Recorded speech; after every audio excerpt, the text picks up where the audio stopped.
What is good, everybody? Welcome back to another episode brought to you by the League FFB. Today, we're going to be wrapping up our series on Cornerstone Dynasty rankings. Today, we're going to be talking about my top 12 tight ends. And yes, we're only doing 12. I know we've done 15 for the other positions, but let's just be honest here. The tight end position, after you get out of the first 5, 6, maybe even 7 guys, it gets really, really slim. And I think the top 12 is really the only guys that we should really be considering cornerstones. And even then, just like our running back position, there's not many cornerstones that I really, truly think can be contending pieces and rebuilding pieces long term. But with all that being said, make sure you go join our Discord. We are giving away a free signed NFL jersey mystery box. We will be giving that away at the end of next month. The only requirements to enter our giveaway is that you are subscribed to this YouTube channel and you are a member of our Discord. Once you have done those two things, you can click participate in our giveaway tab and you will be entered to win. So go make sure you do that for me. But without further ado, let's get right into these top 12 Cornerstone tight end rankings. Now, the requirements for my Cornerstone tight ends are players that are 28 years of age or younger, and that is what we're going to be doing with the tight ends. Obviously, tight ends have been proven to play a little bit longer, so we've extended this age range for them, but 28 is the cutoff for these tight ends in my Cornerstone rankings. And you see them on the screen here. We have 4 tiers today, but let's start off here with the elite tight end 1 tier. You see this tier consists of Kyle Pitts,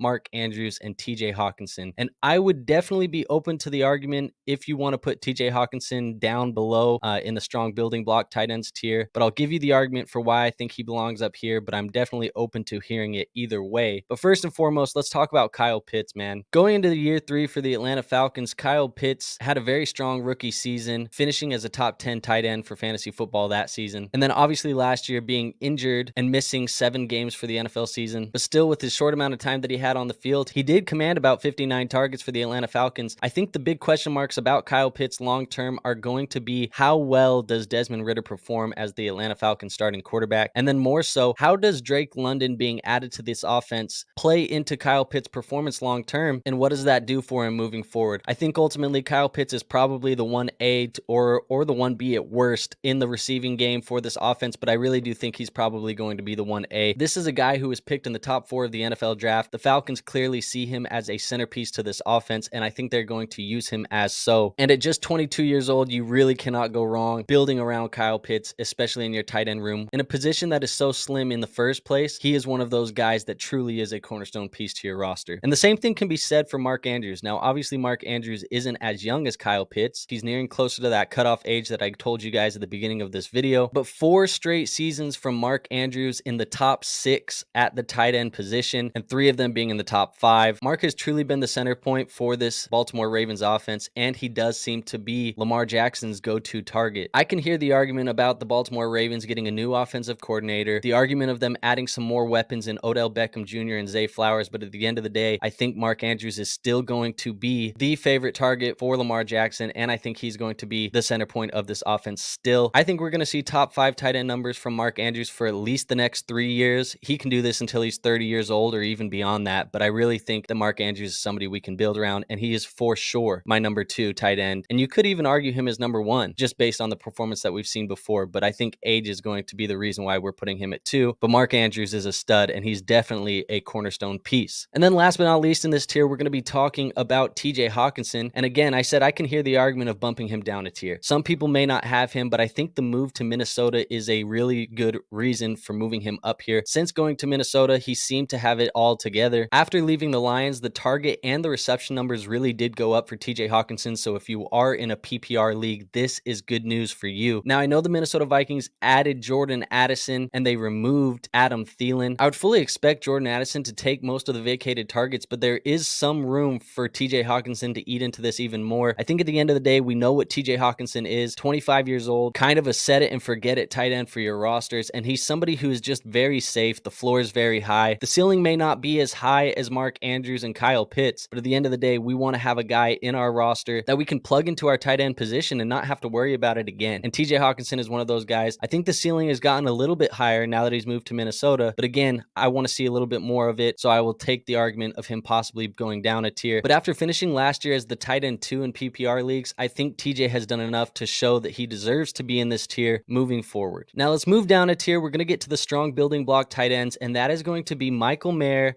Pat Freiermuth, and Dalton Kincaid. Mayer is obviously a very, very good tight end prospect coming out of Notre Dame. He gets drafted in the second round to the Las Vegas Raiders, and this comes right after they trade Darren Waller to the New York Giants. So Michael Mayer should be coming in right away. He will take that starting job. I fully expect him to be the second target in the offense. And one thing I really like about the potential of Michael Mayer, and you look at the coach and the quarterback for the Las Vegas Raiders, and what do they have in common? Josh McDaniels, obviously coming from a Patriot system where they featured Rob Gronkowski for many, many years. And then Jimmy Garoppolo coming from a 49ers offense where he had a primary target that he really favored in George Kittle. Now, don't hear what I'm not saying. I'm not saying that Michael Mayer is going to be Rob Gronkowski or George Kittle, but both the quarterback and the coach of this team have favored and used the tight end in years past. I love the talent of Michael Mayer. I think he can do everything that you need out of the tight end position. He's a good blocker. He's good at receiving. There's a whole lot of things that he can do. And I think the ceiling is very high for Michael Mayer. And that's why I think he's a strong building block for your Dynasty fantasy football teams. Now, Pat Freiermuth, obviously going into year 3 as well. He's in that Kyle Pitts draft class, and he went to the Pittsburgh Steelers, and he's kind of been a little bit of a focal point of this offense as well. Now, he hasn't been worked in as much as Kyle Pitts has for his offense, but there's been a little bit more target competition in Pittsburgh than there has been in Atlanta. With that being said, rookie season, Freiermuth finishes as tight end 13, and then he goes on to finish his sophomore season as tight end 8. And from year 1 to year 2, we saw the targets, the receptions, and the yardage numbers all go up for Pat Freiermuth. We are now moving into year 2 of Kenny Pickett. I think Kenny Pickett's going to get a little bit more settled into the offense, and I think Pat Freiermuth has the ability to take a step forward as well. Darnell Washington was added to this offense, but I really do think that Darnell can be used more in the blocking game than he can in the receiving game. He does have some athleticism and some talent to do that, but I think it's going to shift Pat Freiermuth more into a receiving role, which will be very beneficial for Pat Freiermuth moving forward. I think he's a strong building block for your Dynasty fantasy football teams, and that's why he's in this tier for me. And then last but not least, we're going to talk about Dalton Kincaid for the Buffalo Bills. He is a strong building piece because he has first round draft capital. He is a very good receiving tight end. He's going to be able to play the slot. He's going to be able to play a couple other places as well. And he's going to a team where they've been kind of looking for this extra receiving option for many years. A lot of us have thought it's going to be Gabe Davis. Whether you still believe in Gabe or not, it's up to you. But I really don't think that Gabe has done anything to prove that he is that guy for them. Dalton Kincaid could very easily step in and be the number 2 receiving target behind Stephon Diggs. And that could mean a lot of fantasy football points for Dalton Kincaid. Now, obviously with these tight ends, we have to wait a little bit of time to see what's going to happen. They tend to take a little bit more time to mature and grow into this NFL game. But I think that Michael Mayer and Dalton Kincaid and Pat Freiermuth, for what it's worth, in this tier are all going to be very strong building blocks for your Dynasty fantasy football team. And they're guys that I would definitely consider cornerstone tight end. Now, I'm not going to lie, as we move down a tier, we're kind of out of the cornerstone guys. These are not guys that I'm building around long term, but we're obviously not going to have a list of just 6 guys. So let's talk about the rest of these guys and let's finish out the top 12 of my cornerstone rankings. And we're going to move into this tier of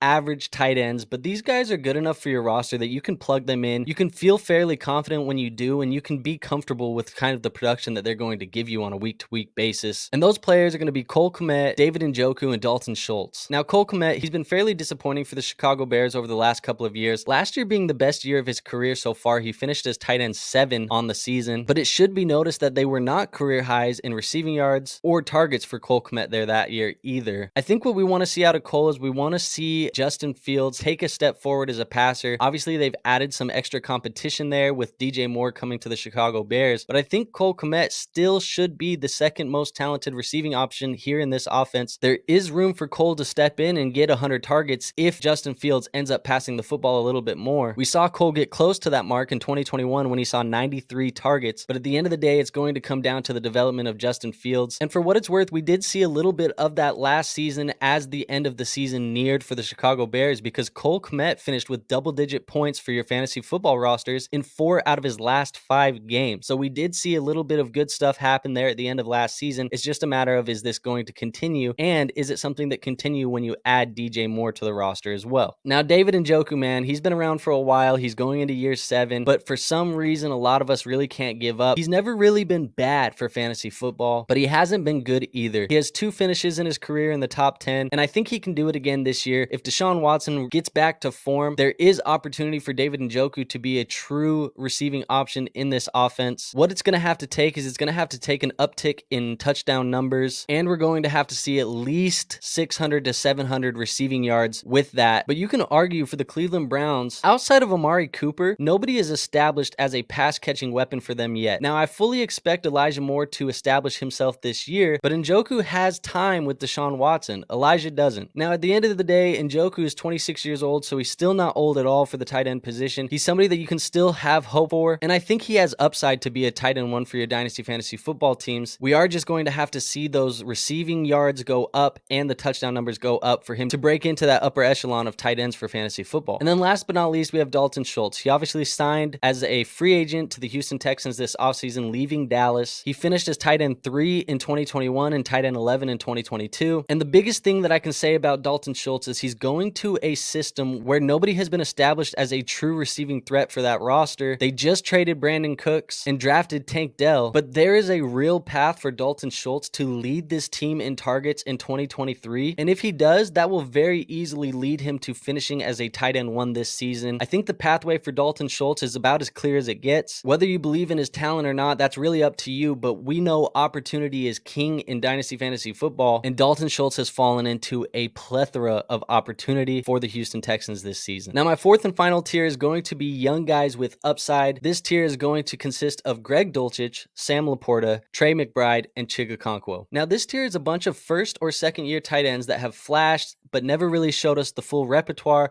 but they also are guys that have enough upside that I'm willing to consider them as building blocks for my Dynasty Fantasy Football team. Greg Dulcich is my favorite of the tier. Last year, he played in 10 games and saw 55 targets for 400 yards. Now, Greg obviously is going to have to compete with Jerry Jeudy, Cortland Sutton, Tim Patrick, Marvin Mims. There's a lot of guys here that he's going to have to compete with, but Sean Payton comes over. You think that Russell Wilson is probably going to take a step forward, and I really do like what Greg Dulcich brings to this offense.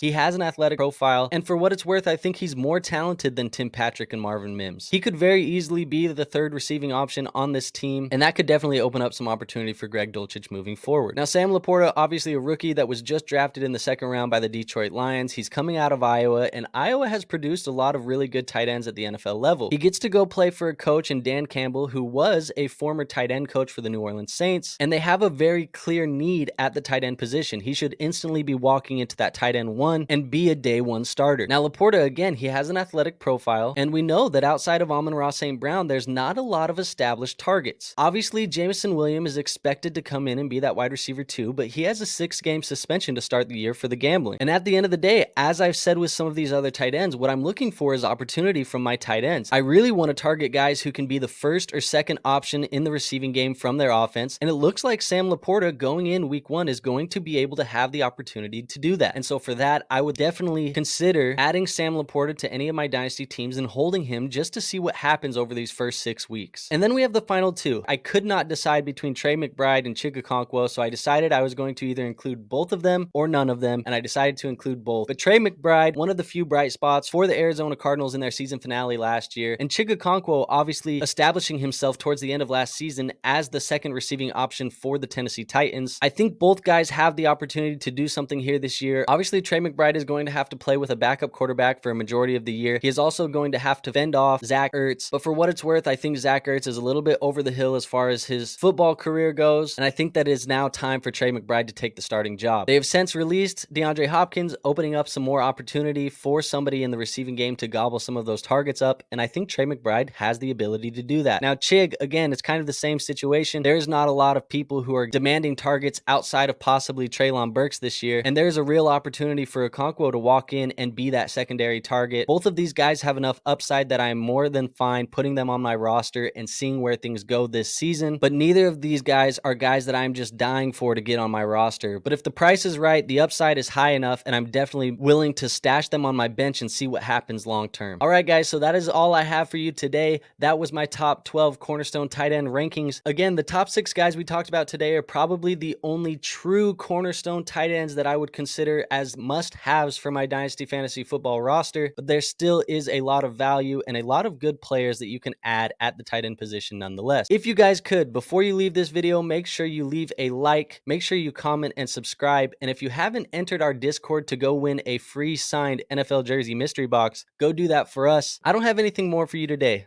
I will see you on the next video. Peace out.